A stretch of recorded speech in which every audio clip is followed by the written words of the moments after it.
Okay, amazing. Thanks so much, Mark, for that, and for Jeremy for inviting me to the conference. And I'm really sorry that I couldn't be there in person. That said, I'm going to, be participating in the conference the whole time, and let me know if anyone wants to grab kind of a virtual coffee or anything. I'm happy to do that, or we can organize it for a later session. Basically, what I want to go over with you guys is kind of an extension of what Mark said. I think in a lot of ways he kind of telegraphed a lot of kind of the ideas of what I kind of imagine the future newsroom to look like. I think that I'm going to be going into kind of the nitty-gritty and specifics with a lot of the particular advances and technologies and tools, just because I've kind of my role has been very much working firsthand and kind of stress testing a lot of the technologies out in specific news situations. But kind of this presentation is going to end up being an overview of kind of a host of advances, both in mobile networks and technologies that are being leveraged by large and legacy media outlets through partnerships and through funding that I see as either in the coming years becoming tools that'll become more accessible. In some cases right now, there are a lot of tools that are available now, tools and workflows that are available now.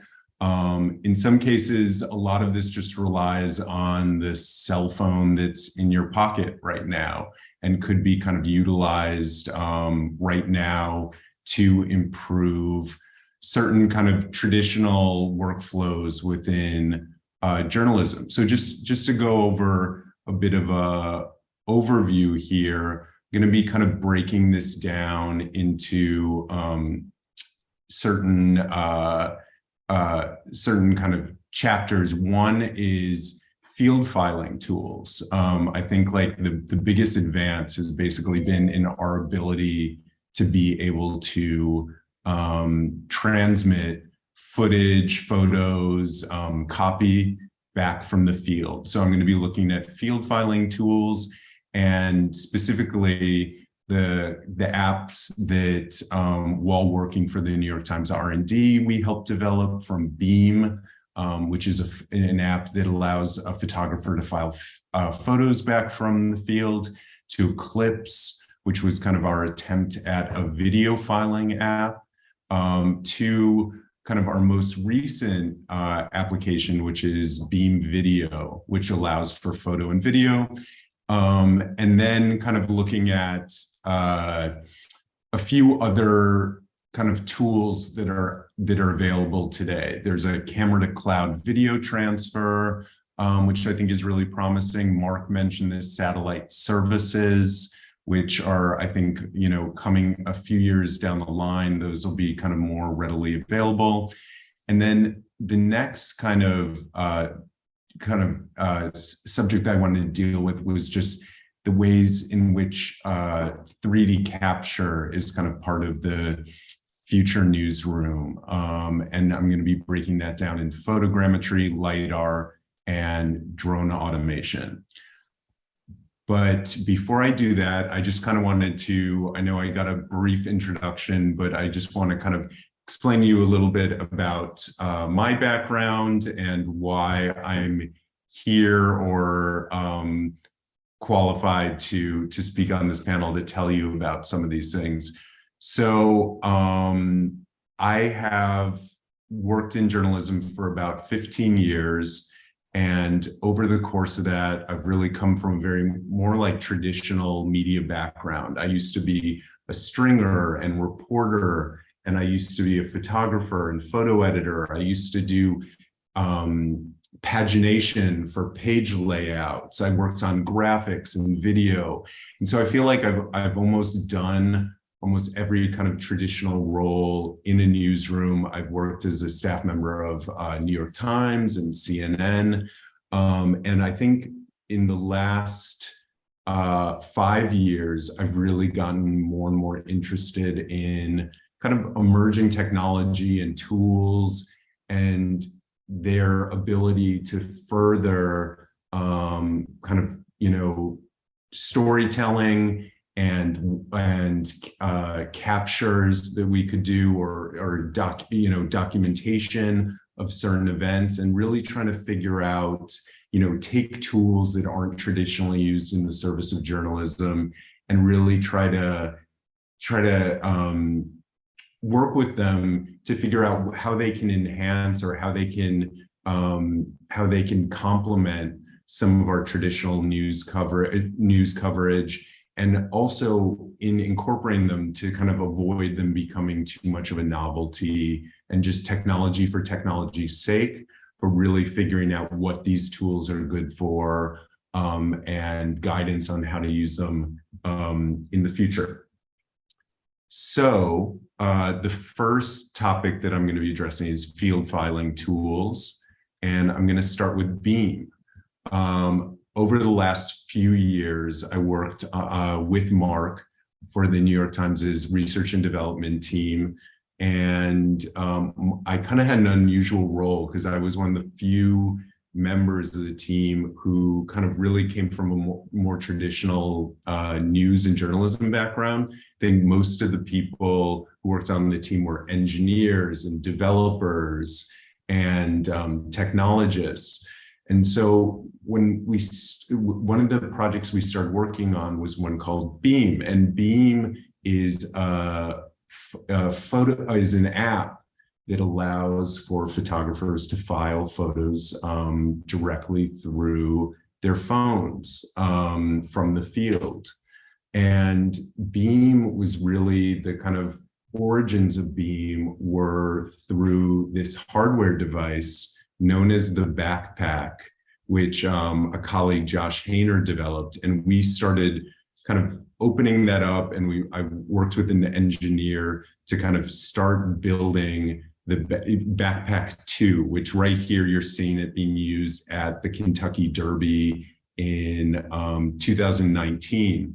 And it started as a piece of hardware. It was basically a Pelican case with a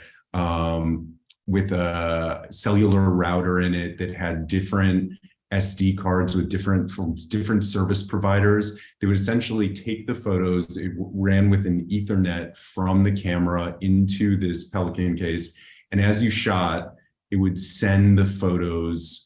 It would basically send the photos from this hardware case back to the New York Times newsroom over an FTP.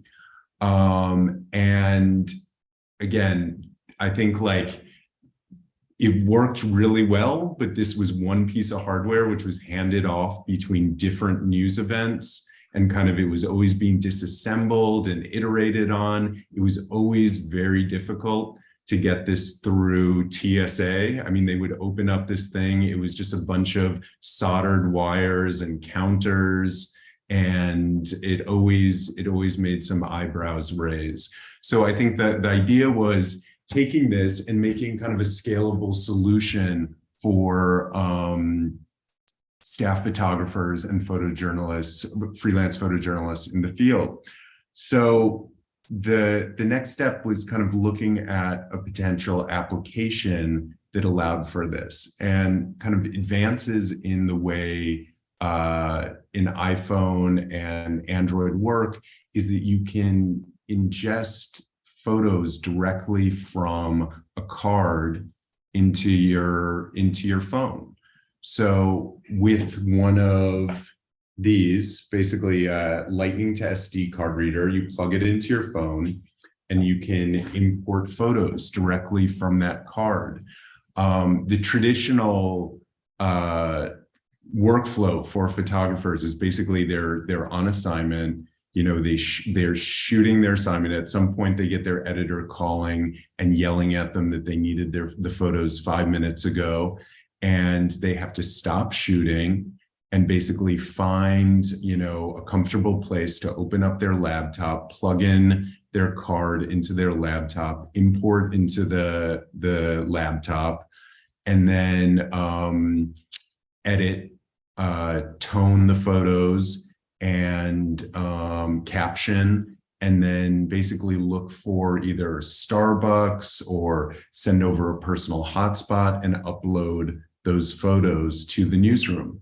And I think kind of our driving force between this was just getting people to realize that they essentially have a computer already. They already have the technology to do this just from their phone. So we kind of kept iterating on this app that would allow them, which would be an interface. Essentially, like the phone already allows you to do this, it would be an interface to then caption the photos and then send them directly to the New York Times newsroom.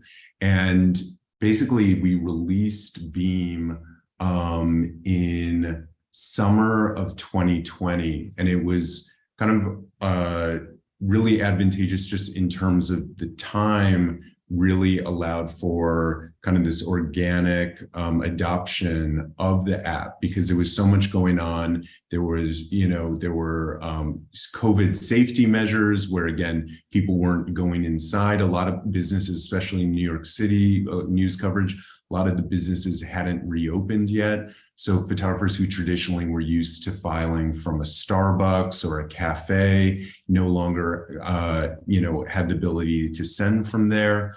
There also was kind of a lot of coverage of the large-scale protests in the aftermath of the George Floyd killing. So there would be a lot of scenarios of covering kind of these protests where they're just very kinetic, events where you're moving from place to place to place. You don't have time to pull out your laptop. In some cases, it wasn't really safe for, photojournalists to pull out their laptops. And so they were able to just file on the go. And it really kind of changed too the cadence of how they were shooting and filing. Instead of having to stop shooting to send, they would basically shoot, quickly add a few photos, when their editor needed something, send a few photos through on their phone, and then just return to shooting. So really didn't dig as much into their time of shooting. This is just a diagram kind of showing you the simplicity of what we're doing here. It's basically plugging in a card to a card reader to your phone, and then the app is built on top of that. But with all the kind of different tools that I'm going to be discussing today, this is something without the app that is also readily available now. It's basically just built into your phone. And if you want to import photos directly from card to your photo library, you can do that. And then you could just basically then connect it to a file sharing app and then upload directly there. So right away, this is an improvement that can be used by any photographer in the field. There is some other kind of capability with Android over iOS, but I would say on both of them are extend what you can currently do. The other thing to look into is there are a handful of camera companies which are creating apps specifically for this purpose, maybe to send directly from your camera to your phone. So Canon makes an app, Sony makes an app, Nikon has an app, and these are all depending on your different camera system or the people you're working with. They can look into these ways that just speed up the filing process. And just looking at this, I think Beam has become such a useful tool to the New York Times newsroom. It started out where we were just testing it for very specific events. Mark mentioned that we tested it at the Oscars. We used it at Super Bowl. And then really since then, it's taken off, and it's basically used in almost every major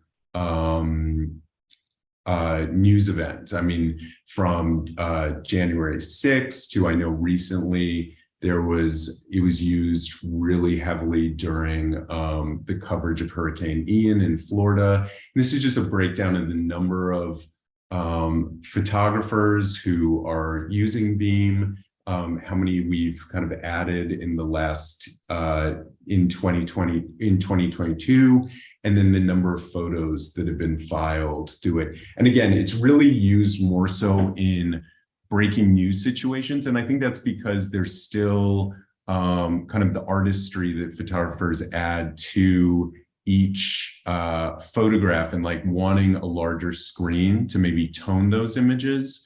So I think there are workarounds with that. I mean, there's potentially using like an iPad in the field and being able to use that. But really, we've also just had a ton of amazing feedback from photographers. I think a lot of times they're being asked to do, you know, more and more with less and less time. And I think on the whole, we've really gotten the sense and the feedback from them that Beam has been a tool that really improves their workflow, and especially for breaking news situations, really allows them to get images out and spend more time shooting. So just here's some testimonials from different photographers in regards to that. Let me keep going. Sorry. The next tool, kind of taking the lessons from Beam that we approached, was Eclipse. And Eclipse is a video filing app that we developed. And Eclipse really, I think, let me say this, that video is a very different beast. And video has a lot of complications that photos that we're so used to sending back and forth don't have. You know, with video, there's the size of the file. There are huge file sizes in different video departments, and that specifically the New York Times video department. They're using professional cameras to create much larger video file sizes. They're shooting, you know, for archives. So they're a lot of times shooting raw files. They want to shoot kind of the highest quality possible, just in case, you know, for historic purposes, but also down the line, they might incorporate it into some other video. So they're capturing these giant file sizes. They're using different cameras, you know, especially when they have freelancers. Everyone has a different camera system. There's a different file being created. So they're proprietary files within that. So we wanted to figure out something that was a simple workflow for video. And basically what we devised was that most of the staff videographers for the New York Times used a specific camera, C500, a Canon C500. And with that camera, you can shoot raw, and then at the same time the camera will generate proxies for everything that you're recording. So Eclipse's main purpose was to take proxy files and import those into the app, and then send those proxy files back to an editor who would edit the proxy files. And then by the time they created a timeline and edited those proxy files, the videographer, if need be, could, you know, head back to the newsroom or head back to a hotel room and figure out kind of a more stable connection to try to send the full size video files. In many cases, they ended up actually just relying on the proxy files and publishing the proxy files, which are 1080p, and publishing those. But so that's kind of the breakdown of what Eclipse did. And I'm just going to give you kind of a quick breakdown of how the app works, the simplicity of the app. It was very bare bones. And again, in this case too, Eclipse was developed so that there could be certain things that are very tailored to the New York Times workflows and the requirements of different departments. So Eclipse allowed a videographer to caption files so they could add specific information, but really we were just using the native storage systems within an Android phone. Oh, sorry, I forgot to leave this out. So Beam was iOS and Android. Eclipse, due to where basically the ability for us to work with certain files in iOS, it wasn't there yet. So we just developed Eclipse for Android. So within Android, you can import files and again, share them to a file sharing app. So in this case, Eclipse used Dropbox to send these files. So the first kind of feature is basically your, same thing, plugging in a card, an SD card to the Android, ingesting into the app. And then from there, you can preview the files. You can caption the files. And this is importing a proxy. You can also import full res files, but it's very slow to import and it's very slow to send. But this is some of the other kind of functionality that we were trying to incorporate. You can archive clips. So say you send a host of files, you can then take those individual files and put them to the side and save them for the time being. And then one thing that we really wanted to work on with this, which just I think was a bit untenable just in terms of the size of the files, was importing, not just importing proxy files, but the ability to import, high quality footage from, say, a drone or from a video camera, either an MP4 or MOV file, and then being able to encode a proxy off of that footage, just to be able to send that in, say, if you're in a situation where you don't have a stable cellular connection. And we basically used Eclipse in a few different scenarios. We tested it at the first marathon since COVID, which was the Boston Marathon in 2021. And using Eclipse, we were able to send over 11 gigs, 63 clips over 5G and LTE, and published 2 videos from the footage. And basically, this was one of those events where just the amount of people on the ground would have made it impossible to send this footage back any other way. I think after getting in the footage, publishing it within that news cycle, they tried to send the same footage over the media center's Wi-Fi, and it said that it would take about 5 or 6 hours to send the footage that had already been sent just in the course of the news event. It's one of the published videos. And then the next kind of test of Eclipse was at the Virginia gubernatorial election in 2021 as well. And in this case, we sent about close to 14 gigs, 38 clips. And I think this is really, with these kind of workflows of using your cellular device as the way of filing, is there's so many events where you're just on the go and you're moving from one place to the next. And it's not necessarily the sensitivity or safety of pulling out your laptop, but it's just that you're kind of running and gunning. You're shooting something, and then while you're heading to the next event, in this case, a different polling place, you want to send the footage, or your editor needs to start working on that footage. So we would just shoot, and then right off the bat, when we were heading from one event to the next, sending that footage. And here's some of the published videos from that. And so this all kind of culminated in the current project, which is known as Beam Video. In April of this year, the New York Times Newsroom started experimenting with this new story format, which is vertical video. And the idea, I think, was to give a very kind of like on the ground, firsthand feeling of certain news events. It's been used quite a bit in our coverage from Ukraine. It was used heavily for coverage during Hurricane Ian and the aftermath of that. And so it's basically photographers in the field who are then outfitted with a new version of Beam that allows them to import and caption and send video directly from their phone's photo library. I think a big lesson that we learned from Eclipse was just kind of like the lack of, since it relied on Android, we have very few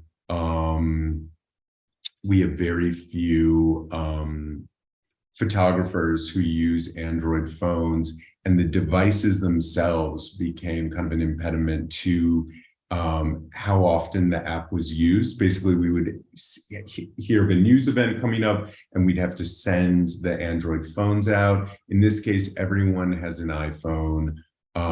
Everyone knows how to shoot footage on their iPhone, and we're just making a tool that allows them to caption that and send that up to cloud to the New York Times newsroom. So this is just a bit of an overview of the updated features. So it's kind of the same interface as the previous Beam, same UI, but what it's allowing you to do is access your camera's camera roll and import full-size video clips. And then from there, you're able to encode a smaller version, either 720p or 1080p of that video, and then send that up to the newsroom. And just before we go that, I just want to stress again, kind of both with Beam, with Eclipse and Beam Video, we're building on top of what is already kind of readily available just with the phone, with an iPhone or Android right now. So if right now not using any of these apps, I can either transfer files directly from my camera to my phone or use a card reader, import photos into the camera roll, and then just from the camera roll, I just have to figure out from there where I want to, what file transfer, whether it's Dropbox or WeTransfer, where I want to upload clips to. So a photographer and an editor right now can use this workflow. And then there's just a host of other apps that kind of, again, kind of allow you to still use this tried and true method for photographers or videographers in the field. There are apps that allow you to cut video footage, so you're not sending as large of files. And then in terms of, for photographers, you're able to use apps like Mobile Lightroom and Tone. You can make presets of exactly how you want to process or tone your photos. And then you can also add metadata and captions to the photos that you're sending. The next tool that I want to discuss is just a camera to cloud video transfer. And I think this is also really useful and something that's available now. It does require a piece of hardware, but I think this is also really interesting and kind of also kind of an outgrowth of some of the other things I've talked about. So the camera to cloud workflow is from this company Frame.io, which was bought by Adobe and is going to be kind of incorporated into their editing software. And so camera to cloud now is integrated where you can work with Premiere, you can work right in a Premiere timeline and send to that. But what it allows is basically, it's a piece of hardware that you use with a camera, and it allows a videographer to transmit 1080 proxy clips directly to a cloud. So as they're shooting, it's basically saving to a cloud that then an editor on the other side can access the files as soon as the record buttons or pushed off, or as soon as a clip is finished recording, that clip will be there in an editor's basket. And in the same kind of workflow as Eclipse, you can either just work with that 1080p clip, or later the videographer can return to the newsroom and relink the high-res footage to a timeline that's already cut. So an editor can work as a videographer shooting, and then later they can either rejoin it, or, in terms of publishing video, again, like we see, how video looks on social, we see this vertical video. I think in many cases too, the 1080p is fine for publication at this point. And a lot of people are publishing at 720, or they're publishing grainy video that, is sourced from Twitter. So I think that this has a lot of promise. Again, you would have to purchase the actual cube, but this relies, same thing, just on a cellular hotspot or Wi-Fi, and you're just connecting this cube to either your phone's hotspot or Wi-Fi or Wi-Fi network. You're connecting it to a camera, and then there's a mobile app that you basically, an admin would give a contributor permissions to send footage and link their cube. And once it's connected, it's basically creating this tie between videographer in the field and editor who's receiving the footage. And as a contributor is shooting, this is basically what you'd see both on an app and there's a web version. As soon as a clip is finished recording, you just start to see this little dial and the clips just appear there. So I think this is, in addition to the apps, is just a really useful tool for sending video back from the field, which is always a bit of a difficult process. And again, there's no real, specific length you need to send it at. We really tested this in trying to send as long of clips as possible, so 20-minute clips, and just after a few minutes, they would be available on the editor's side. This is a sample of one of the clips. And the real holdup, I think the one holdup with camera to cloud right now is just the compatibility with cameras.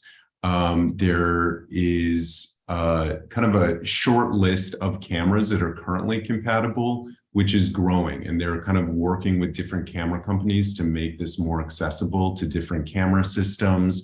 It's really the holdup right now is it might actually send with a certain camera system, but it would be difficult to relink the high-res footage later. But I know they're actively working to make it compatible with more Canon cameras and Sony cameras and Nikon cameras. So this is a good one to I wanted to put on your radar, and then just keep it in mind going forward that this could be a really useful tool for the newsroom.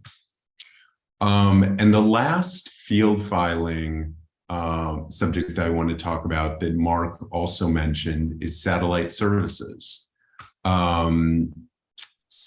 Right now, there are basically a handful of companies that are promising the ability to connect either satellite dishes or consoles with satellites above. So instead of a cell tower that you're connecting directly to, you're connecting to an actual satellite that gives you kind of a reliable coverage beyond what cellular triangulation would. So in most cases, this could be overkill, but I know there are many circumstances, even with Hurricane Ian in Florida, where cell towers were knocked out, or the network was really spotty, and there are newsrooms that rely on kind of this technology that hasn't really changed in many years of sat phones and BGANs, which from my own experience are just these, hefty, kind of clunky forms of technology, which, you're carrying around this 40-pound, what looks like a laptop from 1997, just to send out, one 1,000-pixel image out of a disaster zone, or to just send, one small piece of copy. So the satellite services have a lot of potential, and specifically, I want to talk about one service provider that I think will be of real interest to different newsrooms going forward. This is a really like a growing space. There are all these companies which are kind of competing to be the next satellite service provider. The kind of most well-known one is Starlink, which is owned by SpaceX, and Amazon is getting involved. And there's just this whole infrastructure of satellites which are taking off the ground. That last graphic that I showed is actually Starlink's satellites, which are currently in orbit. So these are currently in orbit, and I think they have plans to add a couple more thousand in the coming years. This is Starlink's satellite dish. Basically, we experimented with this dish, had pretty promising results. I think the main thing that I wanted to work to was try to create a portable version of the dish. Again, imagining in kind of a natural disaster situation, you know, what would be essential in having and being able to find something that you could just be on the go, put it up, and make sure you connect to satellite above. When I tested out earlier this year, there wasn't a portable feature to Starlink. Currently, they just added something called the RV feature that basically makes it where you can move it anywhere. And I think in 15 to 20 minutes, you can change the address location of your satellite dish and connect to internet.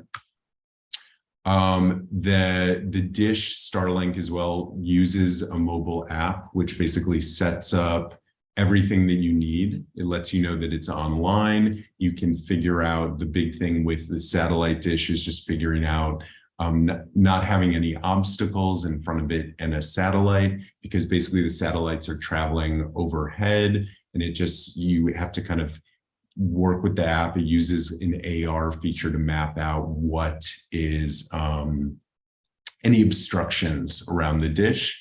And then also, you know, in terms of the latency, and you can speed test also from the app. So you know what sort of connection you're getting in different zones.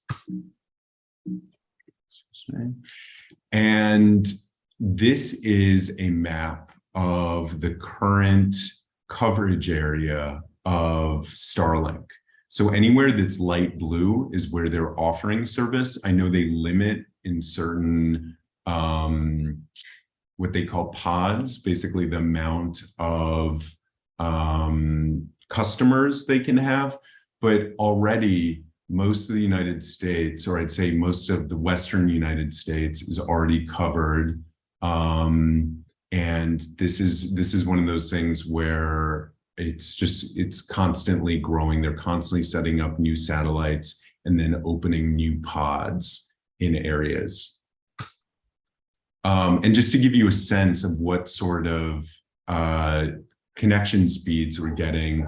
So I did a handful of tests. I was testing it kind of in upstate New York and Western Massachusetts, which was one of the pod areas that was available when I tested it. And I was basically kind of, you know, getting a range of over 100 to 250 download. And I would say from 10 to 25 upload, which is pretty good for satellite internet.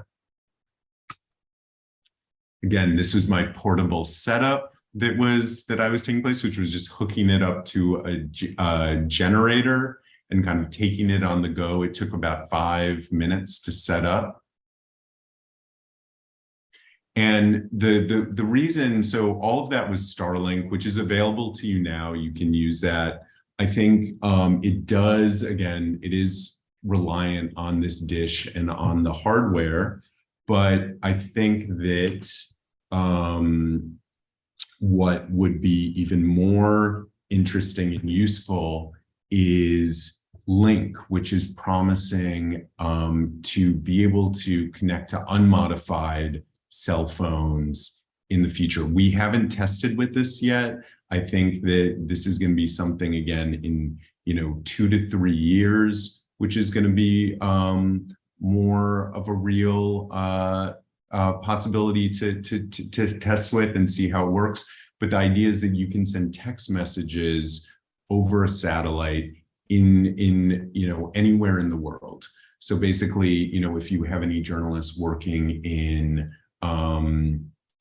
internationally in areas where they traditionally lose cell service or where they would rely on a certain sat phone, they can now just send a text message even to just check in with their editor or file copy over their cell phone connecting to this service. So I think all of that is to say, you don't necessarily need a Starlink dish, but keep an eye at service providers like Link, which are potentially offering the ability to connect your cell phone to a satellite to send texts and photos.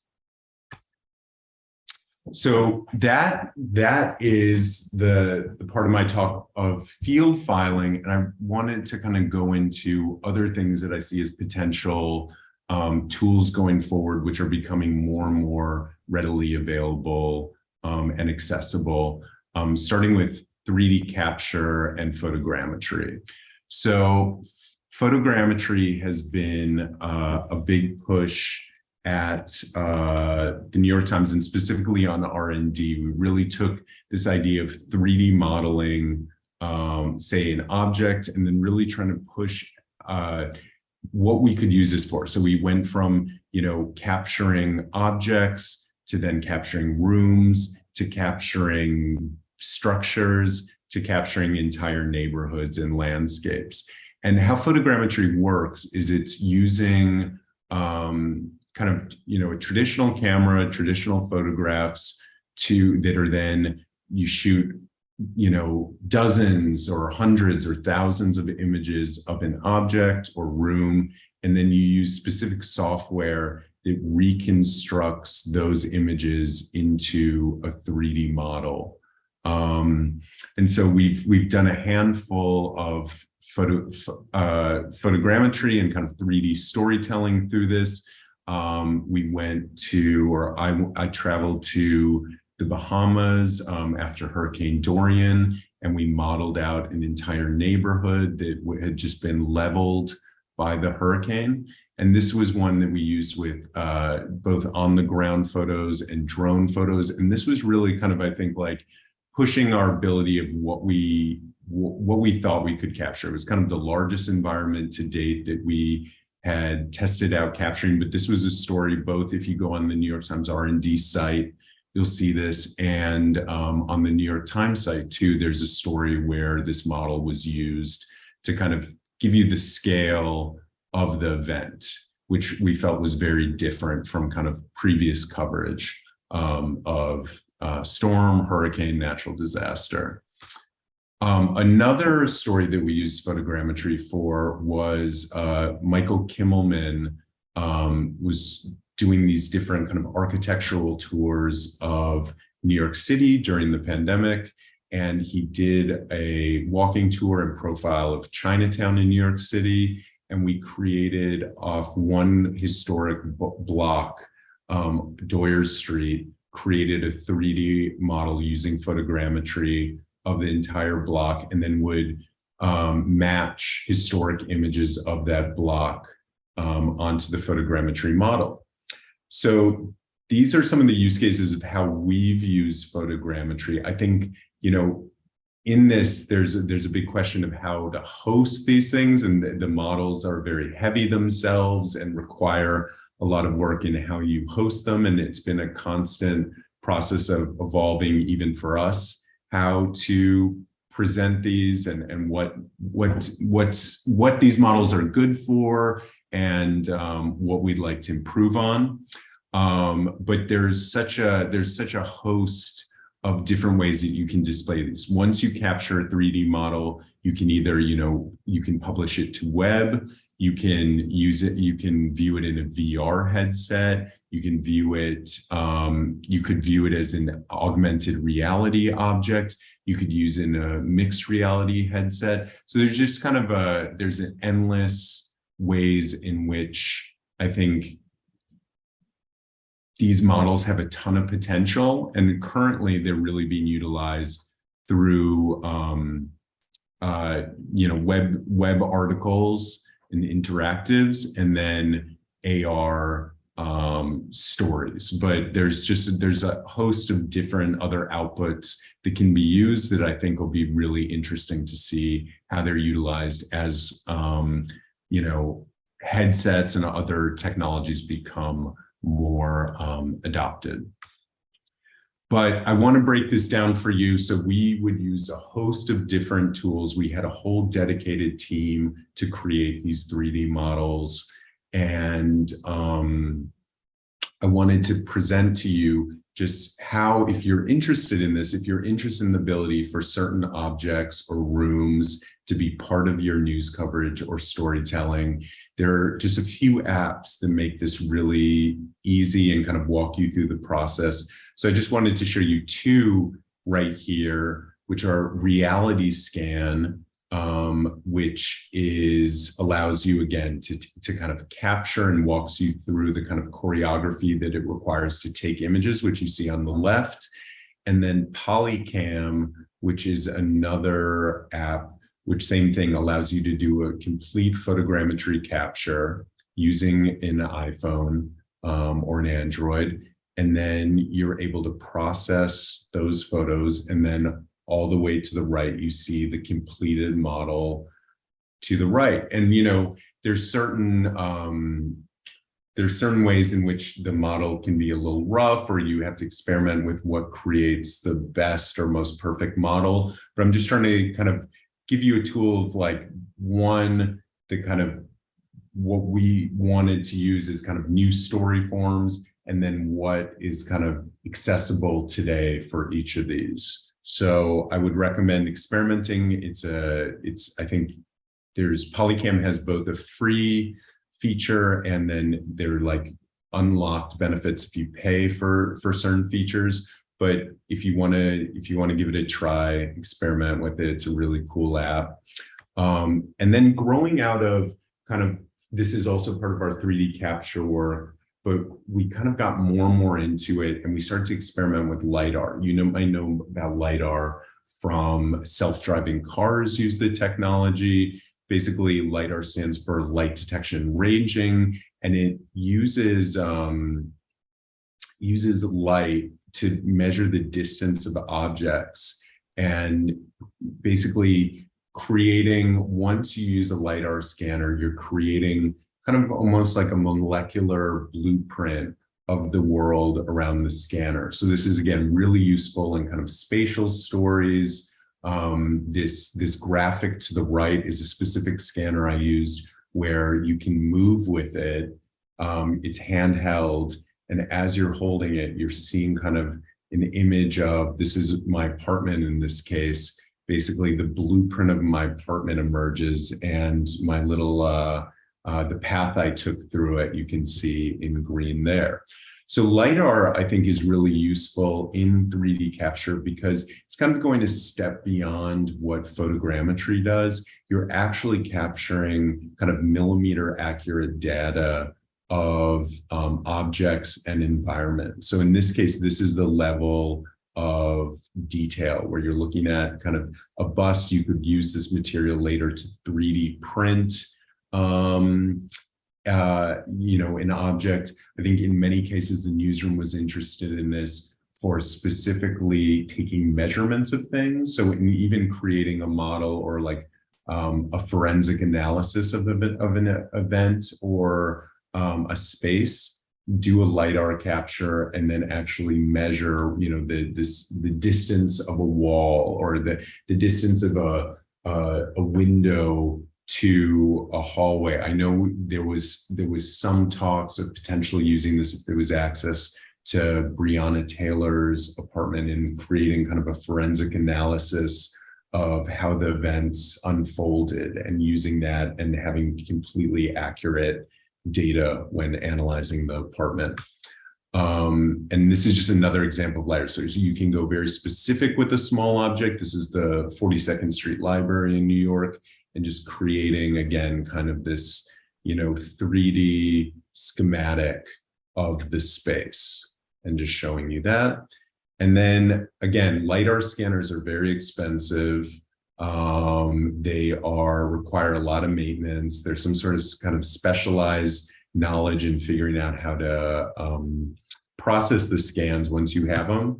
But all of that can be kind of simplified again into an app form. And again, Polycam utilizes the LiDAR feature on I think iPhone, I believe it's iPhone 12 and up, that allows you to do LiDAR scans of a space. So here's an example again in my apartment of doing a quick LiDAR scan, the process model, and with different levels of success, but you can basically create floor plans with this tool.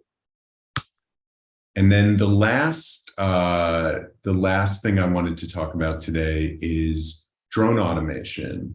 I'm sure Matt is going to be going into in fine detail specific kind of advances or the lack thereof of in the drone field. Matt actually was one of my original teachers of how I learned how to fly a drone during a pointer lab. But I think one thing that I find really interesting is there's just certain small advances both in the software of drones, of consumer drones, and being able to connect. One thing is if you connect your drone to a cellular hotspot or a MiFi, you're able to use the drone and more reliably to automate the drone. So right now, I kind of think about drones almost as like cameras with wings, or robotic cameras, I should say.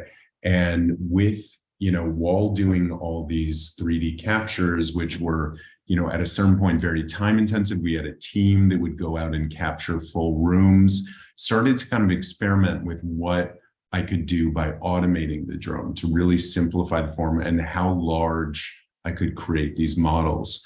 So I started kind of looking at the difference of when I tried to create a 3D model just manually flying, and then when I use certain software and apps to try to automate the drone flight. So here are two examples of, there's a house and a gymnasium. And on the left is just, this is kind of like a manual flight, and the number of photographs, each green dot is represented by a photo that was taken, and just kind of, it's kind of everywhere is everywhere. There's not much cohesion there. And on the right is one automated flight path, of which there are 4 to 5 usually when you're doing a capture. So all this results in being able to kind of capture 3D models outdoors. It's not for every situation, but in an improved way with drones that your newsroom potentially already has. So I'm basically starting on Google Earth, creating, just highlighting an area. In this case, it's this kind of attempt at rebuilding Mount Rushmore in a swamp in Virginia, known as the President's Heads. There are, I think, 45 of these busts, which are about 18 feet tall. And I'm just highlighting these on Google Earth, exporting a KML file, which then I load into the controller of the drone. There's a feature in the drone to basically an intelligent flight mode that allows you to figure out if you're interested in surveying or doing an oblique capture for 3D modeling. So it breaks down that environment specifically for 3D capture.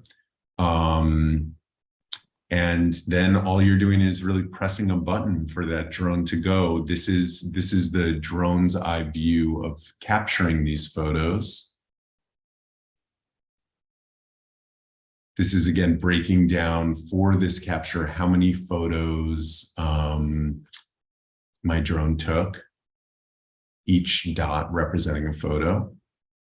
And then this is the 3D reconstruction of that model using, again, just DJI software and showing each photo on top and then the actual reconstruction of that space.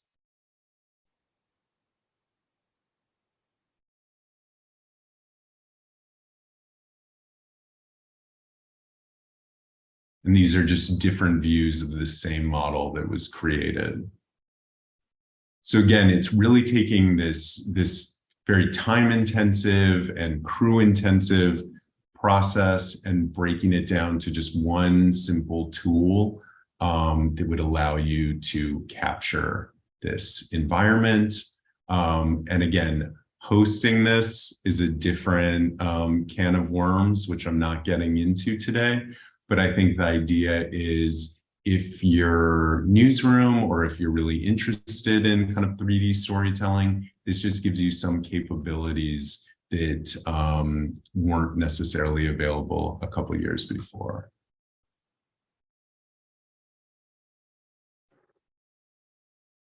And this is just showing you the level of detail of some of this model too. Again, when I'm presenting or sharing my screen, some of it might look a little more compressed, but it looks really good, and it looks up to kind of the quality that we normally present 3D work at.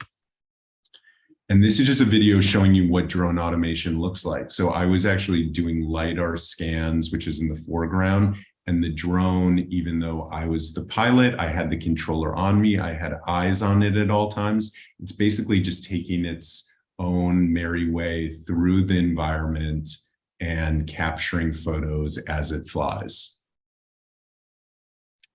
And I think I will stop it there. I just want to reiterate again, you know, even though I can't be there during the conference, please reach out if you have any kind of, if you'd like to talk in depth about anything, or we could set something up in the future, and I'll take questions from there. Thanks so much.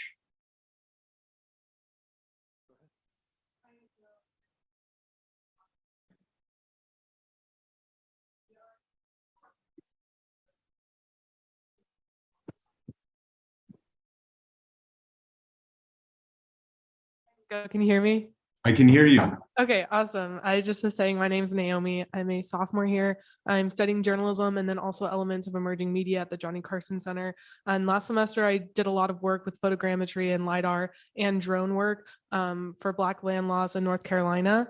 And there was this huge push for using all these different types of technology, and I was really interested in it, and I think people like us are just like nerds about it, and we find it to be like the coolest stuff ever.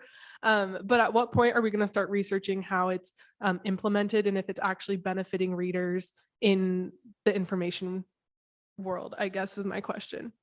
Because we could play around with it all day long, and I love it. It's so much fun. But I'm just wondering if there's any research that's actually taking place to see how it's implemented in readership.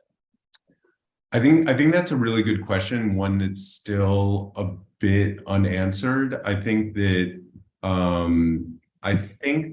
there's in my experience certain stories where it really does benefit. Like I think again, kind of, you know, one, I think the ability to show kind of to kind of pull the frame back on certain events and show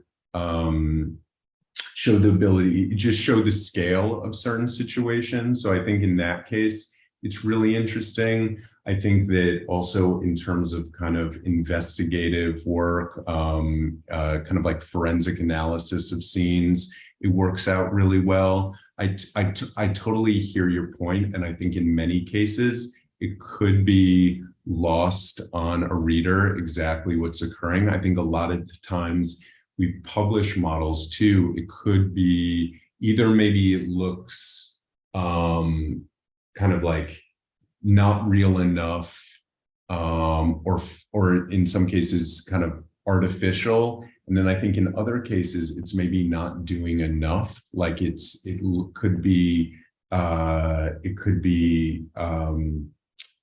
misunderstood as maybe just like a camera movement through a space, or it's video that then you're seeing a camera movement through it. I think like a big kind of question mark there too is just that we're not necessarily showing, we're capturing 3D and then showing it basically like on a 2D screen. I think like as you know, there's the ability to view things more in 3D and actually see the potential of these things. I think people kind of understand more of the value of it. I also think like I'm really interested with specific news events, just capturing the events in 3D so that we have that data and it kind of is like part of an archive that goes, it lives forward almost. I'm thinking with heritage sites, I'm thinking with kind of like ephemeral spaces that aren't going to exist. We kind of preserve it in this in 3D. But that's a really good question. I think it's like a consideration that we always have to think about when we are talking about potentially capturing something in 3D. So thanks for that. Thank you. I would love to grab a virtual coffee. Let's do that. That sounds great. Thanks for the question. I will go ahead and go then. Naomi, I had that was one of the questions that came up for me too when Niko, when you were presenting, was how does editorial strategy fit into spatial storytelling? When we are locked to 2D distribution, like what does this actually look like in terms of, you know, like effectiveness? One of the things, Niko, so I'm a light, I come from American Press Institute, but I ran the Posts R&D lab for the last couple of years, where we were also fascinated with LiDAR and all these different things that out in the field we were able to leverage. So my question is really around, so say you're a newsroom or you're a band of journalists who want to try to do some of these things in the field. You touched on this when you were talking about experimenting with satellites, but how did you plan some of the stress testing for beam and eclipse in the field before, so you could make sure that it worked at the Kentucky Derby? What was the process behind that? So usually it broke down to myself and working with an engineer on the team. I think we really, I think we started by really trying to kind of put it in like news scenarios, even before it was used in a news scenario. So we would try to work within the constraints of an event and kind of like the amount of photos that we were taking. We tried in like a handful of different scenarios. I think the Kentucky Derby was kind of a rare one because I think we tested with it one day. We were supposed to just kind of test it with their 2 days. And then the photographer who was shooting there and the editor kind of needed photos in a very specific way. I think like when you're covering an event like that, you might be shooting and at a certain point you're shooting something that your editor is not interested in. And so you're just spending time shooting it with Beam. In this case, the way we were using it, it was basically a live feed of the hardware where the editor was seeing as things were shooting. They were seeing every photo that the photographer was taking, not just select photos. So it was really interesting in that event. One, it's amazing that it worked in that scenario, and there weren't really any hiccups. We would always, if there were hiccups, kind of return to always have kind of a backup plan of what we would return to, of just like filing traditionally, where, you know, if a photographer still has to go back to the media room to file photos, it's not that different than what they'd be doing anyway in that case. So this one was really interesting because the photographer would be shooting something and then the editor would actually just text them and be like, all right, like enough photos of that woman with that hat, like move on, you know? So it created kind of this funny back and forth. But to answer your question, I think that that was kind of a lot of my involvement with the apps, is just basically testing it from all these different scenarios, figuring out kind of what were the little hiccups with it, figuring out any sort of technical issues that we could address. And then we would have kind of events that we would be working towards where we would make sure that it's ready, especially if we hand it off to someone. And in a lot of cases too, myself or members of the team would be on hand during specific events just in case something went wrong with it. And I don't really think we have any situations where something didn't work or that we weren't able to quickly figure out a fix for it on the ground. Okay. Hi, Niko. My name's Tom Blair. I'm a student at the University of Iowa studying strategic communications. Do you think there's an application for 3D capture in StratCom and more of the marketing and advertising side of things? Sorry, repeat the last part. In sort of like StratCom and marketing and advertising, besides like, you know, capturing the product, but in a broader sense. I guess I haven't thought that much about that. I mean, certainly, I think it's, I mean, like a big question here again is that you're seeing more, I feel like 3D content become available and people using it. I mean, I feel like through AR filters, through certain functionality in like generating, you're shopping for an IKEA couch, right? And you get to generate the IKEA couch in your space or for a work of art on the wall. I'm really interested in just like the ways in which I feel like people are still, again, the kind of like viewing these things in 2D is somewhat removing the ability to kind of fully experience them. I am really curious about, how Meta and the metaverse is going to change this, but I'm also a little scared. So I don't know. That's one. I don't really have an answer for you on that. Why don't we talk after this and I can hear like a little more just specifically kind of what use cases you'd be interested in. Sounds like time for another virtual coffee. Let's do it. Niko, we want to thank you so much. This has been really helpful, very interesting, and great examples. I really appreciate you doing this. Thanks so much. Thanks for having me. All righty.